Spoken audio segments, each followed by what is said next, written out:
Hello and welcome to SKB shots. And చిన్న స్వామిలో RCB ఇక్కడ విక్టరీని నమోదు చేశారు అగేన్స్ట్ పంజాబ్ కింగ్స్. అండ్ కొంచెం సర్ప్రైజ్గానే కనిపించింది ఆ పిచ్ అనేది, ఎందుకంటే it's not a flat track, కొంచెం 2 పేస్ ట్రాక్ లాగా ఉంది.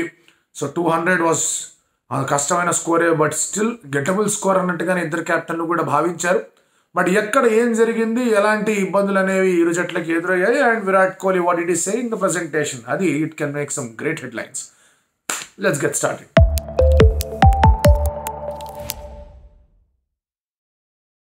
ఈ మ్యాచ్ స్టార్ట్ అయినప్పుడు ఇరు జట్ల ఒక బ్యాలెన్స్ చూసుకుంటే ఒక ఆఫ్ బ్యాలెన్స్, ఇంబ్యాలెన్స్ కనిపించింది.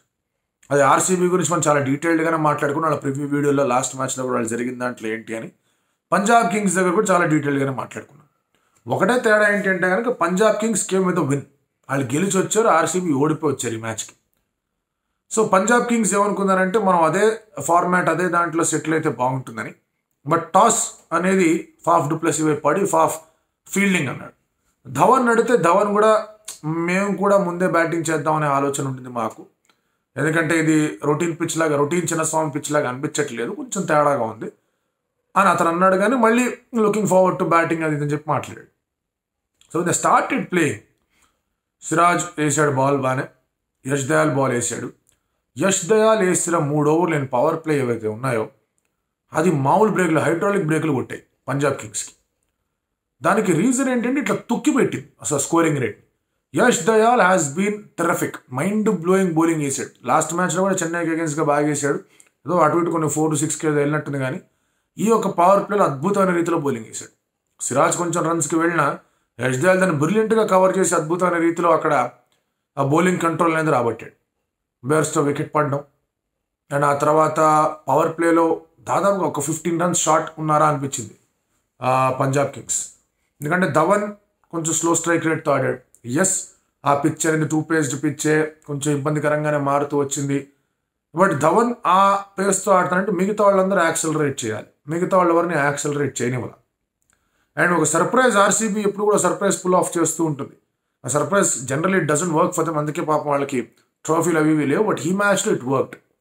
అదేంటంటే స్క్వాడ్లో they wanted an extra batter. So last మ్యాచ్లో ఏం చేశారు, దినేష్ని సబ్స్టిట్యూట్ చేశారు, అది ఇది అనుకున్నారు. ఈసారి they wanted to substitute a bowler. Green and మ్యాక్స్వెల్ని ఆ 5th and 6th బౌలింగ్ ఆప్షన్స్గా కన్సిడర్ చేశారు.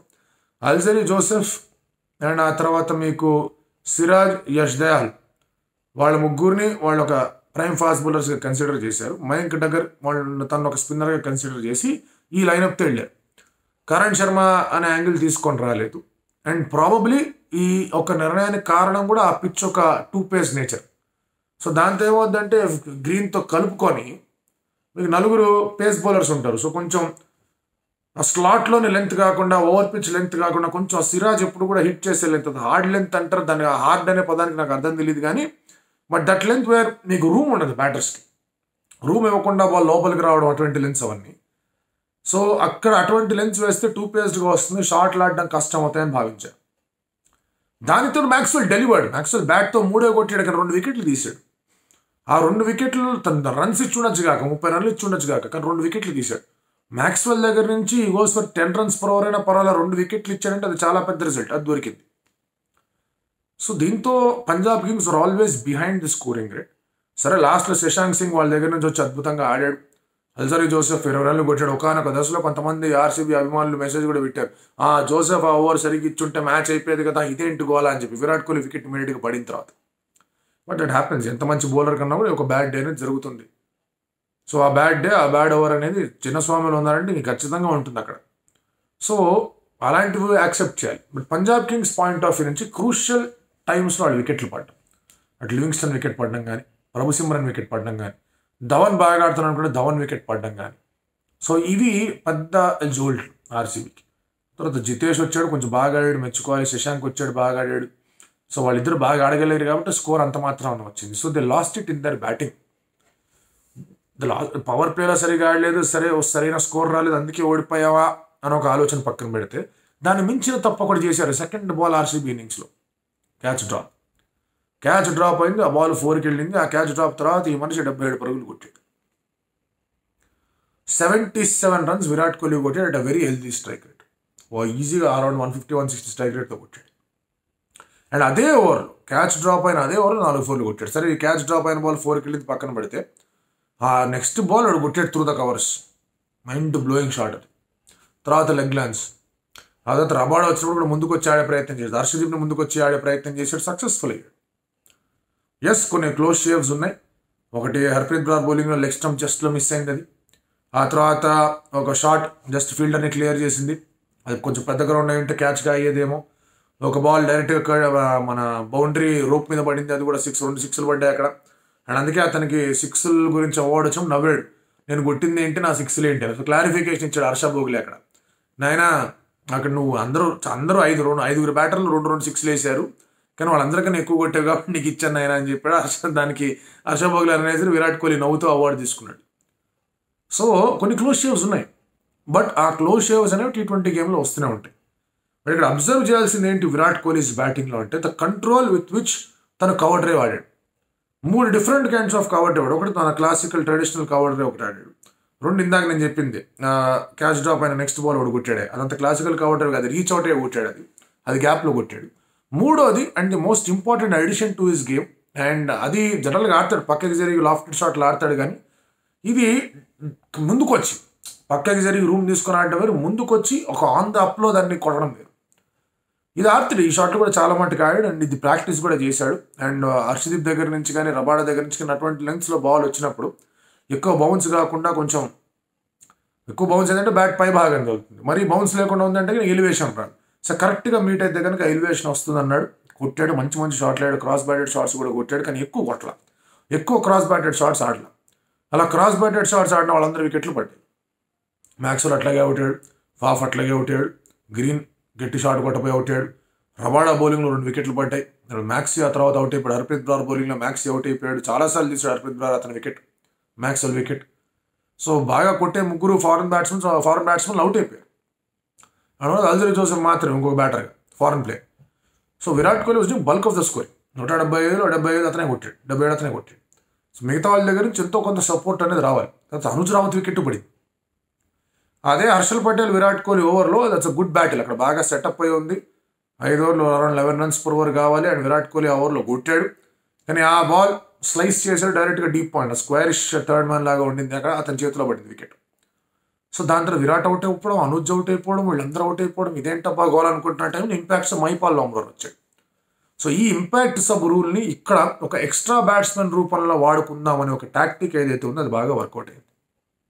They compromise on their bowling. బహుశా అది ఇంకా మనం బ్యాటింగ్ని స్ట్రెంథెన్ చేసుకుంటే కానీ మనం గెలవలేం, అదే మన బలం, అదే మనకున్న ఏకైక మార్గం అనుకొని ఉండొచ్చు, లేదంటే పిచ్ని రీడ్ చేసి ఉండొచ్చు. బట్ పిచ్ని కూడా అంత గట్టిగా రీడ్ చేశారని నేనైతే అనుకోవట్లేదు, బికాజ్ ఇరు జట్ల బ్యాటర్స్ కూడా కొంచెం టైం తీసుకున్నారు. ఒకవేళ ఆర్సీబీ జడ్జ్ చేసి ఉంటే కనుక they would have had separate different plans. Faf 20 షాట్లు ఆడేవాడు కాదు, కొంతవరకు జడ్జ్ చేయగలిగారు, అందులో డౌట్ లేదు. సో దానికి it's a mix of 2 things, and ఆ risk of having impact player ఇట్లా తీసుకోవడంతో బాగా హెల్ప్ అయ్యింది. అండ్ దాంతో now it is I think 50-50 అనుకుంటా. రాయల్ ఛాలెంజర్స్ బెంగళూరు చిన్నస్వామిలో ఎన్ని ఓడిపోయారు అన్నీ గెలిచారని ఒక రికార్డ్ ఏదో వచ్చినట్టుంది, కరెక్ట్ మీ ఫైమ్ రాంగ్, లేదా 50 లేదా ఇంకొంచెం ఒకటి ఎక్స్ట్రా గెలిచినట్టున్నారు. సో దాంతో లాస్ట్లో 6 వికెట్లు పడిపోయినా మీకు నంబర్ 8లో మైపాల్ లాంబ్రోర్ లాంటి బ్యాట్స్మెన్ వచ్చాడు, దినేష్ కార్తిక్ రెడీగా ఉన్నాడు. అక్కడ మీకు హర్షల్ పటేల్ బౌలింగ్ చేస్తున్నాడు, దే టుక్ హిమ్ ఆన్, కొట్టారు అతను. తర్వాత మైపాల్ లాంబ్రోర్ కొట్టాడు 6, తర్వాత ఇతను కూడా కొట్టాడు, హర్షదీప్ సింగ్ని కొట్టారు. Harshdeep Singh also went for runs. Dinesh Karthik కొట్టాడు, మైపాల్ లాంబ్రోర్ కొట్టాడు. సో లాస్ట్ 3 overs 36 దాకా కావాలి. ఆ 36 runs దగ్గర నుంచి మళ్ళీ అది 24-23కి దిగింది. ఆ తర్వాత అది మళ్ళీ ఇంకొక 13 runs ఆ ఓవర్లో వచ్చి అది 10 runs దిగింది, అండ్ దాంతో లాస్ట్లో కొట్టేశారు. So Dinesh Karthik's role as finisher 2 మ్యాచ్లో వర్కౌట్ అయ్యింది, అండ్ లాస్ట్ మ్యాచ్లో at least was an impact player. ఈసారి మాత్రం ఇంపాక్ట్ అనేది పట్టించుకోకుండా ఈ జస్ట్ వెంట్ అహెడ్, అండ్ లాస్ట్లో అక్కడ ఆ అడ్వాంటేజ్ రావడం బాగా వర్కౌట్ అయింది. కాబట్టి ఇక్కడ Dinesh Karthik is still having his game with in him అనే ఒక ఆలోచన రావడం, దాంతోపాటు ఇక్కడ మళ్ళీ మైపాల్ లాంబ్రోర్ లాంటి ఇంపాక్ట్ ప్లేయర్ రావడం. So tactically it has been a very very good game for RCB. And Virat Kohli presentation ceremony ఒక మాట అన్నాడు, my name is used to promote the game అని. నానా అర్థాలు ఉన్నాయి ఆ ఒక మాటలో. ఒకటేంటంటే దాని నార్మల్ అర్థం తీసుకుంటే కనుక డెఫినెట్లీ ఎస్, విరాట్ కోహ్లీ వచ్చారంటే attracts viewership, branding etcetera etcetera. ఎక్కడికి వెళ్ళినా కూడా ప్రతి జట్టు కూడా అతని పోస్టర్ పెడుతూ ఉంటుంది. బయోలెటరల్ సిరీస్కి వెళ్ళినా దేనికి వెళ్ళినా ఏం జరిగినా కూడా. అండ్ మొన్న జరిగిన ఒక అద్భుతమైన ఎక్సర్సైజ్ ఏదైతే ఉందో, రూమర్ సృష్టించిన ఎక్సర్సైజ్, రూమర్ని వ్యాపించిన ఎక్సర్సైజ్ ఏదైతే, వ్యాపింప చేసిన ఎక్సర్సైజ్ ఏదైతే ఉందో దానికి కూడా సమాధానం చెప్పాడు. అండ్ 2 months వేరే చోట ఉన్నాం, ఇట్స్ వండర్ఫుల్ ఫీలింగ్. మళ్ళీ వచ్చి బ్యాట్ పట్టుకున్నాను. ఆరెంజ్ క్యాప్లు అవి ఇవి కాదు, టీం కోసం ఇండియాకి ఆడినా దేనికాడినా కూడా టీంకి ఏం కావాలో అదే చేయడానికి సిద్ధంగా ఉన్నా అని చెప్పాడు. సో మంచి హెడ్లైన్స్ అయితే ఖచ్చితంగా ఫామ్ అవుతాయి. గిడ్లైన్స్ మనకి సంబంధం లేదు. బట్ మనకి బాగా అనిపించే 2 విషయాలు ఇక్కడ కనిపించాయి. ఒకటి ఏంటి అంటే కనుక Indian bowlers have done well. Yash Dayal especially పర్టికులర్గా చాలా బాగా చేశాడు. And Harpreet Brar has done well. చూసాం ఎంత బాగా బౌలింగ్ చేశాడు. 1 over చాలా జాగ్రత్తగా ఆడారు అతను. 4 overs అతను ఎంత అసలు 15 runs కూడా ఇవ్వకుండా 2 wickets తీశాడంటే అతనికి ఇచ్చిన రెస్పెక్ట్ అది. So Harpreet Brar has done again మళ్ళీ అద్భుతంగా చిన్నస్వామిలో ఈ లెవెల్ ఆఫ్ బౌలింగ్ చేయడం అంటే సాధ్యపడిన విషయం. ఆర్సీబీకి అగేన్స్ట్గా మళ్ళీ మంచి పర్ఫార్మెన్స్ అనేది ఇచ్చాడు, అది కూడా బాగుంది. ఎస్, కొంతవరకు హర్షదీప్ ఆ తర్వాత హర్షల్ కూడా డన్ బెటర్ ఏమో అనిపించింది. ఫీల్డ్ సెట్స్ ఇంకొంచెం బెటర్గా ఉంచితే బాగుండేదేమో అనిపించింది. And some of they got carried away Virat Kohli ఆట వల్ల అని కూడా అనిపించింది. బట్ విరాట్ బాగా చేయడం కూడా అందరికీ బాగా నచ్చే అంశమే, అది కూడా బాగా కలిసి వచ్చింది. అండ్ హర్ష భోగ్లే అతను ఇంటర్వ్యూ చేయడం కూడా ఆర్సీబీ ఫ్యాన్స్ అందరికీ కావాల్సిన మాట. ఎందుకంటే చాలామంది పాపం అనవసరంగా ఆయన్ని ఆడిపోసుకుంటారు. బట్ ఈ always said what is genuinely felt, and అది పట్టించుకోరు మళ్ళీ. సరే ఎనీవే, ఎవరికి వక్తాస్ పలికే ఇక్కడ ఆలోచన లేదు కానీ, బట్ ఈ 3 things బాగా జరిగాయి. Punjab Kings point of view నుంచి ఎస్, పవర్ ప్లేలో వాళ్ళు సరిగా యూటిలైజ్ చేసుకోలేకపోయారు. ఎందుకంటే ధవన్ ఒక రేట్తోనే వెళ్తున్నాడు. మిగతా వాళ్ళందరి దగ్గర నుంచి ఆ కాంట్రిబ్యూషన్ కావాలి. బేర్స్టో అవుట్ అయిపోవడం, ఆ తర్వాత Prabhsimran Singh not able to deliver fully, ఆ తర్వాత లియం లివింగ్స్టన్ నుంచి కూడా పర్ఫార్మెన్స్ రాకపోవడం అనేది కొంచెం ఇబ్బందికరంగా మార్చింది వాళ్ళని. And that catches win matches మరొకసారి ప్రూవ్ అయింది. అక్కడ క్యాచ్ పట్టుంటే థింగ్స్ కూడా బిట్ డిఫరెంట్. బట్ ఏమీ చేయలేము అలాంటి పరిస్థితుల్లో. క్యాచ్ పోయింది అంటే కనుక మళ్ళీ వికెట్ తెచ్చుకునే విధంగా ప్రయత్నాలు చేయాలి, జరిగాయి. But is two good batsmen, ఇంకంతకన్నా చేసేది ఏమీ లేదు. So that is the news. RCB బోనీ చేశారు, చిన్నస్వామిలో గెలుపుని సాధించారు, 4 wickets తేడాతో గెలిచారు. కొంచెం రెట్టింపు ఉత్సాహం ఉంది. And more important, Virat Kohli బాగా ఆడాడు కాబట్టి ఫ్యాన్స్ అందరికీ కూడా ఒక చక్కటి గుడ్ నైట్ స్లీప్ అనేది లభిస్తుందని భావిస్తూ